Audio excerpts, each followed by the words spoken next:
Hello hello အိုးပြောစီကြိုက်တယ်ခုနလည်းတကောင်တက်လို့ဖယ်လိုက်ပြီစိုးကနေပဲချက်ကြည့်ပေးမလားဒီနေ့ဗီဒီယိုလေးကတော့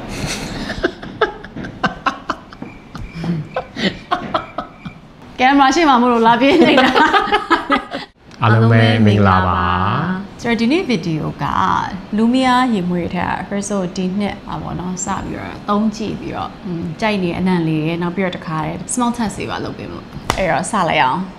ဆိုတော့ပထမဆုံးရေမွေကလူမယားရဲ့ဒီ Sea Passion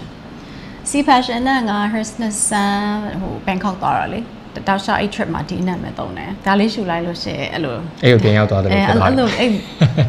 ဒါလေးနဲ့ first Bangkok trip ကိုအဲ့ memories ကိုလို့ကျွန်တော်ဒီနောက်ပထမအဆုံးစပြီဆိုဖြစ်တာပေါ့နော်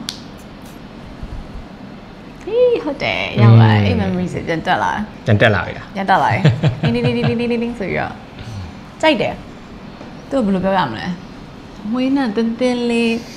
မဲ့တော့ချိုတာလေးနည်းနည်းလေးပါတယ်ပုံမှန်ဆိုရင်Hersaအရန်ချိုရိုက်အီတိုင်းမကြိုက်ဘူးအရင်ဗီဒီယိုကြည့်ဘူးလေလို့ဆိုသိကြမှာပါဒီနှစ်ထဲမှာHersaမမဖြစ်ပြီးသွားတော့နောက်ပိုင်းHersaအကြိုက်လေးပြောင်းလာတယ်အဲ့ဒါတော့ကိုယ်သတိထားမိရဲ့နောက်ပြီးခဏလို့အနက်အသက် memory အသက်လေးလို့ကျွန်တော်ပေါ့နော်ဆိုတော့အဲ့ဒါနဲ့ဒါလေးသုံးဖြစ်တယ်နှစ်ဆဒါလေးဆိုတော့ Sea Passion နဲ့ next ကဒီ Prada Paradox နဲ့အဲ့ဒါလေးဒါပို့ပြီးတော့အောင်ဒါဘာဖြစ်လို့ Hersa ကြိုက်သွားလဲဆိုတော့ပြောရမယ် Hersa အရင်တော့Jean Paul Gaultier ရေမွေးတသေးလေးရှိရလေအဲ့ဒီအနံ့မျိုးကပလင်းကြီးတွေမှာလည်းဝယ်လို့မရဘူးလည်းမသိဘူးဝယ်လို့မရတော့အဲ့အနံ့ဆိုတော့အဲ့အနံ့ရဲ့အနံ့ဘာလဲလည်းမသိဘူး Hersa ဟိုတသေးလေး site ပဲရှိရဆိုတော့ဒီ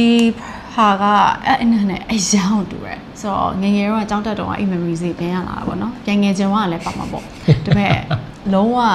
substitute လို့ဖြစ်သွားတာအဲ့နေရာမှာဆိုတော့အရန်အဆင်ပြေတယ်ဒါအခုလောလောဆယ်အရန်ကြိုက်နေတယ်ဒါဒီနေ့မစောရသေးဘူးစောလောက်မှာဟိုလည်းကြိုက်တယ်နဲ့ Okay wait တခါတည်းဒါလေးကလေဒီမှာ original လေးရှူလို့ရှူရအောင်တူလားတူကလေတူလားတူတယ်အေးတူတယ်ကွာတူတယ်ဆိုတာစင်တယ်ပေါ့နော်နောက်ဆုံးကြံခဲ့အိမ် note က Hersa ပြောအဲ့ Jean Paul Gaultier Hersa ကြိုက်တယ်အဲ့ရေမွေးတော်တော်တူတယ်တော်တော်လေးတူနည်းနည်းလေးပဲနည်းတည်းမှာဆဆရှူခြင်းအနံ့လေးပဲနည်းနည်းကွာရင်ကွာမယ်ဒါပေမဲ့ကြံခဲ့အနံ့တူပဲတူတယ်တော်တော်နော်ကြိုက်တယ်အဲ့နံ့ကြိုက်တယ်အဲ့နံ့အခု Hersa ဒီနောက်ပိုင်းအခုရက်ပိုင်းစွတ်ဖြစ်နေတာအဲ့ဒါ next Victoria's Secret Bombshellဒီဟာလေ oldie but a goodie a classic လူငယ်တွေကြားမှာကြိုက်ကြတယ်လေလူငယ် main ကလေးပေါ့ရှူလိုက်လို့ရှိရင်လုံးဝငယ်တော့ပြန်ငယ်သွားသလိုပဲနည်းနည်းချင်းနံ့လေးပါတယ်တော့နော်သူချိုးချင်းနံ့မှာလုံးဝချိုးချင်းဒီမှာ original ရှိလို့တခါတည်းရှူကြည့်အောင်အဲ့ဒီမှာစာရွက်လေးမကြည့်အဲ့လိုစာရွက်လေးရှင်အဲ့လိုလေးစာရွက်လေးလူမယားရဲ့စိုင်မှာဆိုအဲ့လိုစာရွက်လေးရှိရသေးလားလူမယားရောင်းတဲ့ကောင်တာလူမယားသူဆိုစာလေးလေးဟုတ်တယ်ဘောပေါ်မှာထားပြီးအဲ့ဒါအရင်ဆက်ပြီးရဟိုနိုင်ငံခြားမှာဆိုရင်တော့နိုင်ငံခြားမှာတယ်ဒီကနောက်ဆုံးတစ်ခါဘန်ကောက်သွားတော့ဆိုအဲ့လိုပဲပါဆိုရဲနဲ့အိတ်ကတ်ထဲမှာရောရတယ်အဲ့လိုမရေးလိုက်ရတော့ဘယ်နဲ့ကဘာလဲမသိတော့ဘူးဆိုတော့ तू ကဘောပန်လေးထားပြီးအဆင်ပြေဘောပန်လေးနဲ့ရေးအိတ်ထဲထည့်အခါကျတော့ရှင် Hersa အဲ့နောက်နေ့ကြမ်းခဲ့တဲ့အနံ့လေးဘယ်လောက်ထိကြမ်းလဲဆိုတော့လည်းသိကြတော့အဲ့လိုစမ်းကြည့်တာတော်တူတယ်အဲ့နောက်နေ့ထိကြိုက်သေးလားဆိုတော့လည်းသိကြတော့တူတယ်ချိုးချင်းလေးချိုးချင်း fresh ချင်းနဲ့ပတ်ပို့သွားတယ်ဘယ်ကဘူးကြိုက်လဲဒီနှစ်ခုလောလောဆယ်Prada ကိုကြိုက်တယ်ဟုတ်တယ် same next good girl တဲ့ကိုရီလိုပေါ့ good girl ဒါအခုဒါပထမဆုံး Hersa ကြည့်မှာ first impression သူကလေရှင်းပြတော့ရှားဘူးတယ်ဒီနေသေးလားဘယ်သူစွတ်တာလဲလူကြီးဆန်တယ်လို့ပဲနည်းနည်းလူကြီးဆန်တယ်လူကြိုက်များတယ်လို့ပြောတယ် Hersa ဟုတ်ရဲ့ဒီနဲ့လူကြိုက်များကြတယ်လို့ပြောတယ်ဟုတ်ရဲ့တမျိုးလေးပဲဟိုနဲ့တူတယ်ဘယ်လို category သွားမလဲအရင်တော့ Hersa ပြောသလိုဒါမျိုးကလေလို့ပွဲတက် not everyday fresh လည်းမဟုတ်ဘူးအဲ့လိုမျိုးတခုခု event ပွဲတက် special occasion အဲ့လိုမျိုးဆိုရင်တော့ Hersa recommend ပေးရဟုတ်ရဲ့အဲ့လို stand out signature confident good girl ကဒီမှာ test လုပ်ဖို့ရှိတယ်ဒီမှာအနံ့ကြံသေးရချိုးကြည့်မှုရဒါတရား200လား ready ဒီမှာလက်လေးဆက်လိုက်ဟုတ်တယ် good girl တူတယ်တော်တူတယ်အဲ့ဒါလေး ဟုတ်တယ်သိမကွာ တော်တူတယ်အဲ့ဒါလေး တော်ဆန်တယ် မွေးတယ်အေးကတော်ဆန်အေးဟုတ်တယ်ထင်တော့ တော်တူတယ် မထင်တော့ဟုတ်တယ် oh no wonder right now his brother လို့ပဲ confident wetter ဆိုလို့ရှင်ကွက်တီပဲ okay ဆိုတော့ခဏပြောသူ see passion everyday ဆိုလို့ကောင်းတယ်အဲ့ဒါလေးကြံခဲ့ပြောဖို့နောက်ပြီးတော့ Prada Paradox လောလောဆယ် Hurst ဖြစ်နေတာဆိုတော့ night out တွေပါတယ်ပေါ့နော်သွားစရာတွေပါတယ်ရှိလို့အဲ့လို night out တကယ်ချင်းတွေပါတယ်တွေ့မှဆိုရင်အဲ့ Prada Paradox အနက်လေးဆွတ်ဖြစ်တယ်Victoria's Secret Bombshell တော့မဆွတ်ဖြစ်သေးဘူးဒါသူကအဲ့လိုခဏပြောသူ girly everyday ចောင်းသွားလို့ရှိရင်လည်းဆွတ်လို့ကောင်းလို့ဆိုတော့ fresh ဖြစ်တယ်ဒီနည်းနည်းလမ်းစီတဲ့ဟုတ်တယ်လမ်းသွားရဘူးလားလမ်းကအဲ့လို naked daytime အတွက်တော့အဆင်ပြေ next Polo blue blue ဟိုကလေ3ကိုဝယ်စားဒီနှစ်ထဲရေမွေးအသက်လေးပြောင်းဆွစေချင်တာပေါ့နော်ဒါပေမဲ့ तू ဆွဖို့ဆိုတာကကိုကရှူရမှာလေ तू ကဆွတဲ့ပြကိုကရှူမှာဘေးတော့ဘေးချင်းကြိုက်ရတယ်ဆိုတော့ဒီနှစ်လေးတော့ his ကြိုက်တယ် very classic ယောက်ျားရေမွေးလေးနဲ့ဒါပေမဲ့အဲ့လိုအေးလေး everyday ဆွလို့ကောင်းတယ်အေးလေးပြောယောက်ျားဆန်တဲ့အနံ့လေးอ่ะယောက်ျားလေးဆန်တဲ့အေးလေးကိုမှနေတိုင်းဆွလို့ကောင်းအဲ့လိုအပိုင်းအဲ့ရေမွေးရွေးရင်သူ့ပဲရွေးခိုင်းတာလေ तू ကကြတော့အနံ့နဲ့ပတ်တိုင်နည်းနည်းလေး sensitive ဖြစ်ခါလေးကိုကြိုက်လို့ကိုဆွရင်တော့ဟာဘာနဲ့ရင်လဲခေါင်းမူးတယ်ဘာဖြစ်တယ်ညာဖြစ်တယ်ဘေးနားကနေသိလားဟုတ်တယ်အဲ့တော့သူ့ပဲရွေးခိုင်းကျွန်တော်ကကြတော့တိတ်အနံ့မရွေး original လည်းရှိတယ်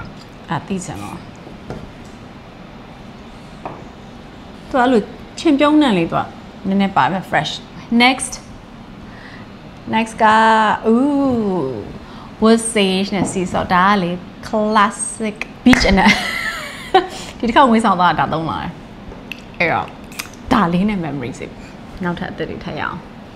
ပုံမှန်ဆိုလို့ရှိရင်ဟုတ်တယ် beach ရမ်းလိုက် beach ရမ်း beach resort ဒီနဲ့အဲ့လိုအရန်လာအဲ့ဒီ mood ပေးအဲ့ vacation mood ပေးရ first adult ပြောတာပေါ့နော် first adult ဆိုအဲ့ vacation mood ပေးရတော်တော်ကြိုက်တယ်နောက် beach သွားတဲ့ဒါပဲသုံးနေမှာပဲ so far so good next CKB ဒါဒီမနေ့ပဲဆက်တယ်ဒါယောက်ျားလေးရင်မွေးယောက်ျားလေးရင်မွေးကြီးဆက်တာနော်ယောက်ျားလေးရင်မွေးသူလည်းအဲ့ဒါလေးအရန်တူတယ်တကယ်ဆိုတော်တော်မွေးတာပဲဒါလေးအေးနော်အဘလူဆက်တာဒီလားအเจ้าမှာတော့လေဂျပန်မှာတော့အာယာနိုဆက်တာဟုတ်လားမိန်းကလေးကိုတော့ယောက်ျားလေးရင်မွေးဆက်တာတော်တော်မွေးရတာလေးအဲ့မှာစပြီအဲ့နောင်တည်ပါအဲ့တော့ first ဒါဘယ်လိုလဲဆိုမနေ့က tennis ဆွဲရတော့ဆက်တာဆိုတော့အဲ့ဒါအခု first အတွက်ဒီနှစ်ထဲမှာအဲ့လို gym တို့ tennis တို့ workout လုပ်ဖို့တော့ရင်မွေးအနံ့အသက်လိုရလေလိုရလေးဆိုတော့မဟုတ်ခါရီးဆိုလို့ရှိရင်လည်း first gym တွေ workout တွေသွားလို့ရှိရင်အဲ့ရင်မွေးဆိုတော့အဲ့ရင်မွေးပဲသုံးတာတတ်ဆိုအဲ့အနံ့ရရင် motivation or sometimes or procrastination တော့ဖြစ်သွားတာဒါပေမဲ့ motivation ရအောင် workout လုပ်ဖို့ဆိုအဲ့အနံ့နဲ့အဲ့ဒါနဲ့အဲ့လိုတွဲထားဆိုတော့အခုဒီနှစ်ထဲမှာဒီဟာလေးဒါလေးနဲ့တွဲမှာ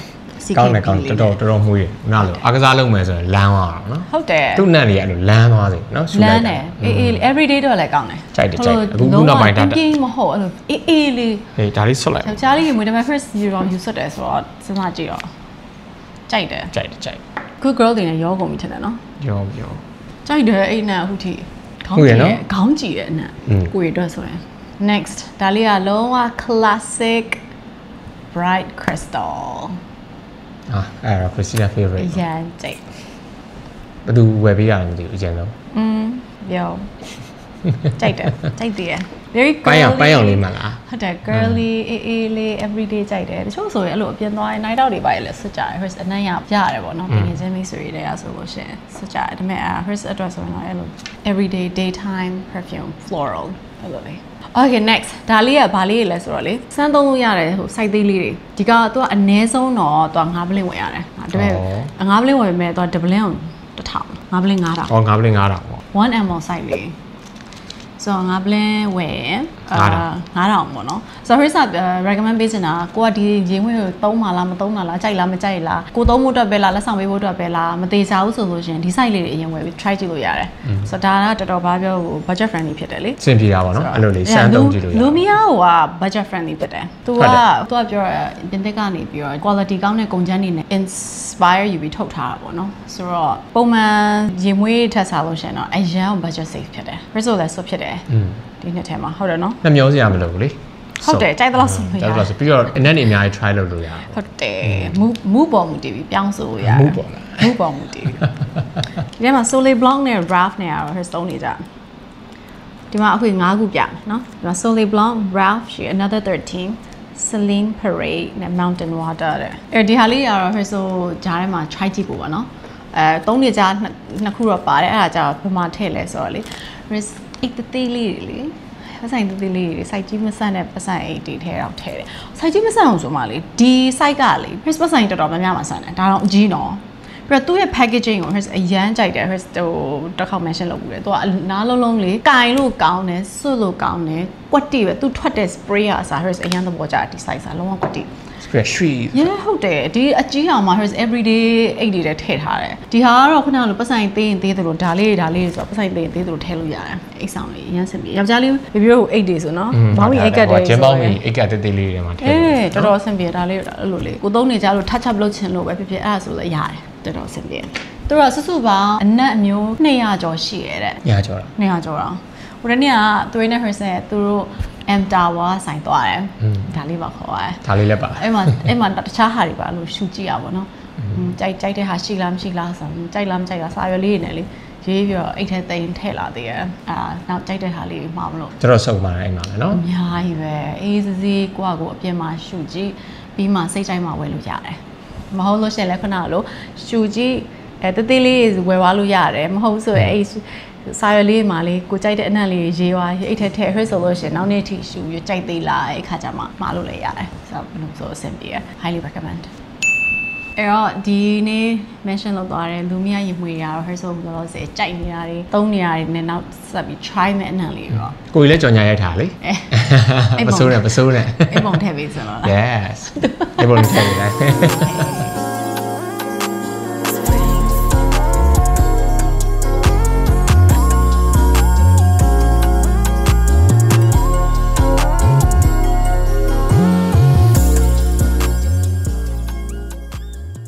ဒီနေ့ဗီဒီယိုလေးကတော့ဒါပါပဲနောက်ထပ်ဗီဒီယိုကြမှာပဲတွေ့ရမယ်တတာ